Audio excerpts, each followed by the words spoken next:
नमस्कार दोस्तों, स्वागत है आप सभी का एम के क्लासेस में। साइंस का लेक्चर नंबर 14 है, सोर्सेस ऑफ एनर्जी आज हम पढ़ेंगे। इससे पहले हमने केमिस्ट्री और फिजिक्स कंप्लीट कर दी है और उसके आपको लगातार एमसीक्यूज भी मिल रहे हैं। चलिए दोस्तों, आज की वीडियो शुरू करते हैं। सोर्सेस ऑफ एनर्जी, एनर्जी के क्या क्या सोर्स होते हैं। देखिए, a source of energy is that which is capable of providing enough useful energy. क्या है कि कोई एनर्जी हमें इतनी एनर्जी प्रोवाइड करे कि वो क्या है, हमें हमारे काम के लिए हेल्पफुल हो और देर तक वो एनर्जी हमें मिलती रहे, लॉन्ग पीरियड ऑफ टाइम तक हमें वो मिले। अभी सोर्स ऑफ एनर्जी क्या, एक गुड सोर्स ऑफ एनर्जी होता है, एक बैड सोर्स ऑफ एनर्जी होता है। गुड सोर्स ऑफ एनर्जी हम किसे कहते हैं? जो कि सेफ़ हो और कन्वीनियंट टू यूज़ हो, जिसको हम मतलब कि जब यूज़ करें उसमें ख़तरा कम से कम हो और उसको आराम से हम यूज़ भी कर पाएँ। जैसे कि for example, energy nuclear can be use only by highly trend engineers. अभी जो न्यूक्लियर एनर्जी होती है वो हम सब लोग यूज़ नहीं कर पाते, उसे एक हाईली ट्रेंड इंजीनियर ही उसको यूज़ कर पाएगा with the help of nuclear power plant में, ठीक है। It can not be use for our household purposes, और वो हमारे हाउस होल्ड पर्पज़ के लिए भी यूज़फुल नहीं होगी। अब अगला गुड सोर्स ऑफ एनर्जी में आता है easy to transport. For example, coal, petrol, diesel, LPG, ये सब क्या है, इजी टू ट्रांसपोर्ट हैं, है ना। इन एनर्जीज को हम आसानी से एक जगह से दूसरी जगह में क्या कर सकते हैं, ट्रांसपोर्ट कर सकते हैं। और इसके एग्जांपल हैं coal, petrol, diesel, LPG etcetera, ठीक है। Have to be transported from the places their production to the consumer, ठीक है। तो प्रोडक्शन वाली जगह से कंज्यूमर तक पहुंचाए जाते हैं। इजी टू स्टोर, इनको आसानी से हम स्टोर कर पाएँ, उसको कहते हैं हम एक गुड सोर्स ऑफ एनर्जी। जैसे कि ह्यूज स्टोरेज टैंक बनाए जाते हैं जिसमें पेट्रोल, डीजल, एलपीजी वगैरह इस्तेमाल डाली जाती है, ठीक है। अभी करैक्टरिस्टिक्स क्या होते हैं एक गुड फ्यूल के? एक गुड फ्यूल में हाई कैलोरिफिक वैल्यू होती है। कैलोरिफिक वैल्यू का मतलब है कि उसमें हीट, है ना। ऐसा है कि अगर आप पेट्रोल को बर्न करें, है ना, पेट्रोल को अगर आप बर्न करें तो क्या हो, उसकी जो हीट हो, जो वो हीट निकाले, वो क्या करे, वो बहुत कम हो, है ना, गर्मी उसमें हो ही ना, तो वो उसको बोलते हैं कैलोरिफिक वैल्यू की कितनी गर्मी प्रोड्यूस करेगा जब वो जलेगा। स्मोक कम से कम हो, धुआं कम से कम निकले, और less residue after burning, burning के बाद जो उसके रेजिड्यूज होते हैं, जो ऐश पीछे बचती है, वो कम से कम बचे, है ना। इजीली अवेलेबल हो और एक्सपेंसिव भी नहीं हो, और easy to store and transport हो, आसानी से स्टोर और ट्रांसपोर्ट कर पाए। Classification of source of energy. अब सोर्स ऑफ एनर्जी को हम कैसे क्लासीफाई करते हैं? This source of energy can be classified, उसको ऐसे क्लासीफाई कर सकते हैं, एक रिन्यूएबल, एक नॉन रिन्यूएबल। अब रिन्यूएबल सोर्स ऑफ एनर्जी और non renewable source of energy को कैसे, देखिए, रिन्यूएबल सोर्स ऑफ एनर्जी वो होते हैं जो कि इनएग्जॉस्टिबल होते हैं, ठीक है, जिनको can be replaced as we use them and can be use to produce energy again and again. इनको हम बार बार यूज़ कर सकते हैं अपनी एनर्जी रिक्वायरमेंट के लिए। रिन्यूएबल सोर्स ऑफ एनर्जी ऐसे सोर्स ऑफ एनर्जी होते हैं जो इनएग्जॉस्टिबल होते हैं, मतलब कि वो ख़त्म नहीं होंगे और उनको बार बार हम इस्तेमाल कर सकते हैं अपने एनर्जी के लिए, ठीक है। They are available in an unlimited amount, और ये अनलिमिटेड अमाउंट में अवेलेबल हैं नेचर में, और ये develop within relatively shorter period of time, और ये कम से कम टाइम में बन जाते हैं। Example renewable source of energy के हैं solar energy, wind energy, water energy, geothermal energy, ocean energy, biomass energy, और बायोडिग्रेडेबल वेस्ट से जो एनर्जी बनती है सिटीज़ में, ये सब क्या आती हैं, हमारी रिन्यूएबल सोर्स ऑफ एनर्जी में आती हैं। अगला है कि अब जो ये रिन्यूएबल सोर्स ऑफ एनर्जी होती है, इसके एडवांटेजेस क्या होते हैं? और जो ये रिन्यूएबल सोर्स ऑफ एनर्जी होती है, इसके एडवांटेजेस ये होते हैं, this source will last as long as the earth. ये सोर्सेज तब तक रहेंगे जब तक इस दुनिया में धरती है, ठीक है। और रिसीव लाइट फ्रॉम द सन, और सन से इसको लाइट मिल रही है जब, है ना, धरती को जब तक सूरज से लाइट मिलेगी तब तक ये सोर्स ऑफ एनर्जी रहेंगे। This source are freely available in nature, और ये फ्रीली अवेलेबल हुए हैं नेचर में। These source do not cause any pollution, और ये सोर्सेज क्या हैं, इनकी सबसे बड़ी बात क्या है कि ये पोल्यूशन नहीं करते हैं। ठीक है, अभी non renewable source of energy, non renewable source of energy क्या है कि are those which are exhaustible, जो कि ख़त्म हो जाएंगे, है ना, ऐसे सोर्स ऑफ एनर्जी जो कि ख़त्म हो जाएंगे, है ना, और can not be replaced once they have been use, एक बार अगर इनका इस्तेमाल कर दिया तो इसको क्या करेंगे, दोबारा इनका यूज़ नहीं कर सकते। These sources have been accumulated in nature, ये नेचर में रहते हैं और नेचर से बनते हैं, और जब इनकी पोल्यूशन होती है वो भी नेचर में ही जाती है, और ये मिलियंस ऑफ ईयर लगाते हैं बनने के लिए। एग्जाम्पल है पेट्रोल, डीजल, है ना, पेट्रोल, डीजल एक्सेट्रा, ये सब क्या है, मिलियंस ऑफ ईयर की बाद ये बने हैं। ठीक है, पेट्रोल और डीजल। अभी example of non renewable source of energy, non renewable source of energy के एग्जाम्पल हैं कोल, ऑयल, नेचुरल गैस, और all this fuel are called fossil fuels. और जैसे कि non renewable source of energy के example हैं coal, oil और natural gas, और जो ये सारे क्या हैं, इनको कहते हैं हम फॉसिल फ्यूल। क्या कहते हैं इनको, फॉसिल फ्यूल कहते हैं, क्योंकि ये फॉसिल से बने होते हैं। फॉसिल क्या होता है कि डीप अंडर अर्थ बरीड सबस्टांस जो होते हैं उनको कहते हैं फॉसिल। ठीक है, अभी disadvantages of non renewable source of energy, non renewable source of energy के डिसएडवांटेजेस क्या हैं, due to their extensive use, क्योंकि ये बहुत इस्तेमाल होते हैं, है ना, these sources are fast depleting, ये क्या हो रहे हैं, ख़त्म हो रहे हैं जल्दी से जल्दी। It is difficult to discover and exploit new deposit of these sources, और अभी नए नए सोर्स, मतलब कि और कहीं अगर पेट्रोल वगैरह हमें अभी नहीं दिख रहा है कहीं भी, है ना, और इनको डिस्कवर करना भी मुश्किल है कि वहाँ से हम पेट्रोल, डीजल, ये सब चीज़ें फॉसिल फ्यूल्स हम निकाल पाएँ। ठीक है, और ये क्या करते हैं, ये मेजर काज करते हैं पोल्यूशन, जो हमारी धरती में सबसे ज़्यादा जो पोल्यूशन है वो इनकी वजह से ही है। अब fossil fuel are the remain of prehistoric plants, है ना, मैंने जैसे कि आपको बताया कि जो फॉसिल फ्यूल क्या हैं, प्री हिस्टोरिक जो प्लांट्स हैं, जो पुराने मिलियंस ऑफ ईयर अगो जब प्लांट्स होंगे, है ना, एनिमल्स होंगे, तो वो क्या करेंगे, वो deep buried inside the earth, है ना, अर्थ में वो दस गए होंगे, है ना, क्योंकि टेक्टोनिक प्लेट्स वगैरह से क्या होता है, चीज़ें उल्टी होती रहती हैं, मिट्टी के अंदर दब गए होंगे, और उससे जो, है ना, फ्यूल फॉसिल, उनको फॉसिल कहते हैं, और फॉसिल से हम जब फ्यूल की तरह इस्तेमाल करते हैं तो उनको फॉसिल फ्यूल कहते हैं। और यही फॉसिल फ्यूल जो कि non renewable source of energy है, इन्वायरमेंट पोल्यूशन करता है। और फॉसिल फ्यूल बनते कैसे हैं वो मैं इधर बताता हूँ।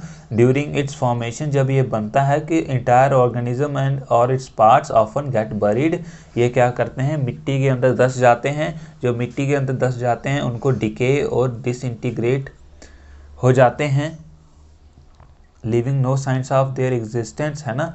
तो वो क्या हो जाते हैं, डिके लगते हैं, उनमें कीड़े वगैरह लगते हैं, वो सड़ जाते हैं। In fact the harder part of the organism after their death settle down and are covered by sediments and subjected to extreme pressure. और फिर अगर कोई इसमें चाहे जितना मर्जी हार्ड चीज़ क्यों ना हो, वो भी क्या हो जाती है, सेडिमेंट में बदल जाती है, और ज़मीन के अंदर प्रेशर और टेम्परेचर की वजह से क्या है, अर्थ कन्वर्ट कर देती है उनको फॉसिल फ्यूल्स में। और इसी प्रोसेस को क्या कहते हैं, फॉसिलाइजेशन कहते हैं। फॉसिलाइजेशन बेसिकली क्या है कि जिसमें हमारे जो ऑर्गेनिजम्स होते हैं, प्लांट्स, एनिमल्स, ये सब ज़मीन के अंदर धंस जाते हैं लाखों करोड़ों सालों के लिए, और फिर उसके बाद जो उसमें से जो उसके रिमेन्स रहते हैं वो फॉसिल कहते हैं, और उनका जो फ्यूल बनता है उसको फॉसिल फ्यूल कहते हैं, और इस बनने के प्रोसेस को फॉसिलाइजेशन कहते हैं। अभी फॉसिल फ्यूल्स के डिसएडवांटेजेस क्या हैं? डिसएडवांटेजेस ये हैं कि the fossils are non renewable source of energy. ये क्या है? Non renewable source of energy हैं। वंस यूज, एक बार यूज़ कर दिया तो ये दोबारा नहीं बनेंगे। और burning of fossil fuels air pollution करता है, हम सबको मालूम है। और फॉसिल फ्यूल रिजर्व हैं, जो फॉसिल फ्यूल हैं हमारी धरती में बहुत कम है और ये ख़त्म हो जाएगा जल्दी ही। ठीक है। अब थर्मल पावर प्लांट्स देखिए, thermal it generates electricity from heat produced by combustion of coal and petroleum. Coal और पेट्रोलियम को जलाने के बाद जो हीट प्रोड्यूस होती है उससे इलेक्ट्रिसिटी प्रोड्यूस की जाती है। Fossil fuel use coal, petroleum and natural gas produce thermal electricity, और ये थर्मल इलेक्ट्रिसिटी बनाते हैं। Electricity transmission is very efficient, और ये इतना एफिशिएंट होता है। द स्टीम, इसके क्या करते हैं, आग जलाई जाती है, पानी को स्टीम में कन्वर्ट किया जाता है, और इससे टर्बिन रोटेट होते हैं जिससे इलेक्ट्रिसिटी बनती है। ठीक है दोस्तों, चलिए आगे देखते हैं। Source of energy are also classified as conventional source of energy and non conventional source of energy. Source of energy को दो टाइप से बांटा है कि एक तो कन्वेंशनल सोर्स ऑफ एनर्जी, एक होती है non conventional source of energy. अभी कन्वेंशनल और नॉन कन्वेंशनल में आप ऐसे देख सकते हैं, conventional source of energy are those which are used extensively meet marked portion of our energy requirement. क्या होता है? कन्वेंशनल सोर्स ऑफ एनर्जी वो सोर्स ऑफ एनर्जी है जिसको हम इस्तेमाल करते हैं सबसे ज़्यादा, ताकि हम अपनी एनर्जी रिक्वायरमेंट कंप्लीट कर पाएँ। जैसे कि फॉसिल फ्यूल्स, फॉसिल फ्यूल क्या है? कोल, ऑयल और नेचुरल गैस इस्तेमाल करते हैं। Hydro energy, water flowing in the river, उससे हम हाइड्रो एनर्जी बनाते हैं। बायोमास एनर्जी जो कि विंड एनर्जी है ना, ये भी सब किसमें आते हैं? कन्वेंशनल सोर्स ऑफ एनर्जी आते हैं। कन्वेंशनल सोर्स ऑफ एनर्जी वो होते हैं जिनको हम डे टू डे लाइफ में इस्तेमाल करते हैं, एनर्जीज का, जो कि हमारी डेली नीड्स को कंप्लीट कर पाए। अभी non conventional source of energy कौन से होते हैं? Non conventional source of energy are those which are not extensively, ये ज़्यादा यूज़ नहीं होते हैं अपनी एनर्जी रिक्वायरमेंट के लिए, जैसे कि solar energy, ocean energy, tidal wave energy, ocean thermal energy, ये सब इतने ज़्यादा इस्तेमाल नहीं होते। Geothermal energy and nuclear energy belong to this category. Nuclear energy और जियोथर्मल एनर्जी भी इसी कैटेगरी में आते हैं क्योंकि इसको ज़्यादा इस्तेमाल नहीं करते। These sources of energy which have been tapped and aid advance in technology to meet our growing energy need are also called alternative source of energy, क्योंकि इसमें थोड़ी एडवांस टेक्नोलॉजी चाहिए होती है एनर्जी प्रोड्यूस करने के लिए, तो इसलिए इसको अल्टरनेट सोर्स ऑफ एनर्जी भी कहते हैं। ठीक है। अभी रिन्यूएबल सोर्स ऑफ एनर्जी में सबसे बड़ा आता है हमारा क्या कि सोलर एनर्जी। सोलर एनर्जी हम बहुत ज़्यादा इस्तेमाल करते हैं, अभी आने वाले टाइम पे बहुत इस्तेमाल करेंगे इसका। सोलर एनर्जी क्या है? एनर्जी प्रोड्यूस बाय सन, जो सन से एनर्जी प्रोड्यूस होती है by sun in the form of heat and light energy is called as solar energy. जो हीट या लाइट की मदद से जो एनर्जी बनाते हैं उसको कहते हैं सोलर एनर्जी। अब solar radiation can be converted electricity through solar cell. अब सोलर रेडिएशन की जो इलेक्ट्रिसिटी है उसको सोलर सेल में कन्वर्ट किया जाता। सोलर सेल से जो कि फोटोवोल्टिक सेल होते हैं वो क्या करते हैं, जो सोलर रेडिएशंस होती हैं उनको बिजली में कन्वर्ट करते हैं थ्रू सिलिकॉन सोलर सेल। उनके ऊपर सिलिकॉन सोलर सेल लगे होते हैं जो कि क्या करते हैं, अपने जो भी लाइट आती है उसको इलेक्ट्रिसिटी में कन्वर्ट करते हैं। ठीक है।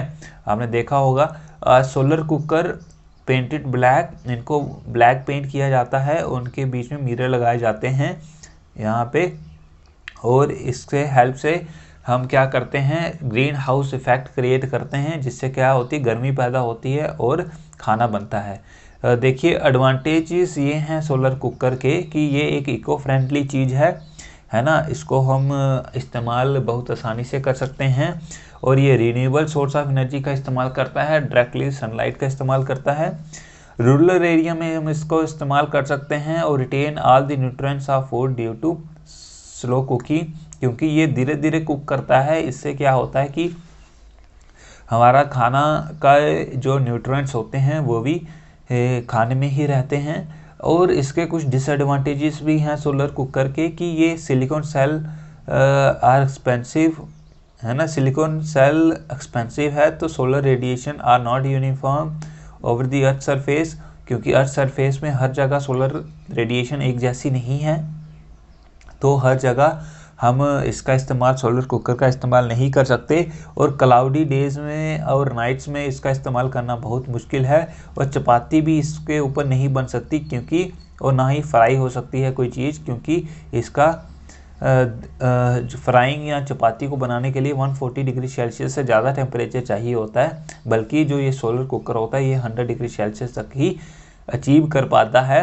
और अदर सोलर डिवाइसेस और सोलर वाटर हीटर और सोलर फर्नेस ये सब क्या करते हैं, सिर्फ 100 डिग्री सेल्सियस तक पहुंच पाते हैं। ठीक है दोस्तों, आगे है कि विंड एनर्जी। अब विंड एनर्जी क्या है? When a large masses of air move from one place to another. जब देखिए हवा एक जगह से दूसरी जगह जाती है तो उसको हम विंड कहते हैं। Air flow from one place to another, इसको क्या कहते हैं? विंड कहते हैं। और इस प्रोसेस में क्या होती है? Kinetic energy get associated with it. इसके अंदर काइनेटिक एनर्जी होती है जिसको हम विंड एनर्जी कहते हैं। और it can be converted into mechanical and electrical energy. और इसी एनर्जी को हम मैकेनिकल या इलेक्ट्रिकल एनर्जी में कन्वर्ट कर सकते हैं। कैसे कन्वर्ट कर सकते हैं? देखिए, काइनेटिक ऐसे विंड मिल लगा के, kinetic energy of wind is used in running the windmills. जब ये विंड मिल्स रन होंगे तो क्या होगा? Which is use to lift water, पानी को लिफ्ट करने के लिए या ग्रेन्स को ग्राइंड करने के लिए। इस तरह हम इसको मैकेनिकली भी यूज़ कर सकते हैं और इसका विंड मिल में टरबाइन लगा के इसको इलेक्ट्रिसिटी भी बना सकते हैं। ठीक है, अभी uses of wind energy. Wind energy का क्या क्या इस्तेमाल है? देखिए दोस्तों, the important uses of wind energy क्या क्या हैं कि it is use to drive windmills, ये विंड मिल बनाने के काम आता है। वाटर लिफ्टिंग पंप्स और फ्लोर मिल्स, जो हमारे गेहूं पीसने वाले मिल्स होते हैं वहाँ इस्तेमाल कर सकते हैं। और used for proper sail boats, और इसको सेल बोट्स को लाइट दिखाने के लिए, फ्लाइंग इंजन, है ना, for airplanes, gliders in the air, है ना, ये सब एग्जांपल्स हैं यहाँ जहाँ हम विंड मिल्स का इस्तेमाल कर सकते हैं। और इस यूज टू जनरेट, बिजली बनाने के लिए भी, जिससे हम लाइट और हीट प्रोड्यूस कर सकें। एडवांटेजेस हैं, इको फ्रेंडली है और रिन्यूएबल है, ये सब तो हमें मालूम है। और इसके डिसएडवांटेजेस ये हैं कि ये विंड स्पीड हर वक्त यूनिफॉर्म नहीं होती, तो इससे बिजली की जो बिजली बनती है वो कम ज़्यादा बनती है। नीड्स अ लार्ज एरिया, ज़्यादा एरिया चाहिए होता है to erect series of windmill. Windmills को क्या चाहिए? ज़्यादा एरिया चाहिए होता है ना, क्या करने के लिए? अपने बिजली बनाने के लिए। Big amount of investment needed, ज़्यादा पैसे लगते हैं इससे बिजली बनाने के लिए। और आउटपुट बहुत कम होता है, जितना पैसा लगता है उससे बहुत कम बिजली प्रोड्यूस होती है। ये तो थे हमारे आज का लेक्चर। कल भी हम इसको कंप्लीट करेंगे और कुछ और सोर्सेज ऑफ एनर्जी के बारे में डिटेल्स में पढ़ेंगे। ठीक है, और अगर आपको हमारी वीडियोस अच्छी लग रही हैं तो आप हमारे चैनल को सब्सक्राइब कर सकते हैं और बेल आइकन दबाइए। अगर बेल आइकन दबाओगे उससे क्या होगा? आपको नोटिफिकेशन आएगी। आपको अभी आगे ये लेक्चर्स चाहिए या आपको एमसीक्यूज़ करने हैं, जितने भी लेक्चर्स हमने पिछले किए हुए हैं ज़रूर बताइए इसके लिए कि आपको आगे लेक्चर चाहिए कि नहीं चाहिए। ठीक है, और सोर्सेस ऑफ एनर्जी से पहले हमने लास्ट में फिर से बता देता हूँ, हमने केमिस्ट्री कंप्लीट कर दी है। जो 2 टॉपिक्स है केमिस्ट्री के इंपॉर्टेंट टॉपिक हैं वो हमने कंप्लीट कर लिए हैं। और फिज़िक्स के जो इंपॉर्टेंट टॉपिक थे 3-4 वो भी हमने अच्छे से कंप्लीट किए हैं। और अगर आप उनकी वीडियोस भी देखने चाहते हो तो पिछली वाली जो भी हमारे साइंस की सीरीज चल रही है उसके पीछे जो वीडियोस हैं उनको देखिए और आपका अच्छे से आपका एग्ज़ाम हो जाएगा। धन्यवाद।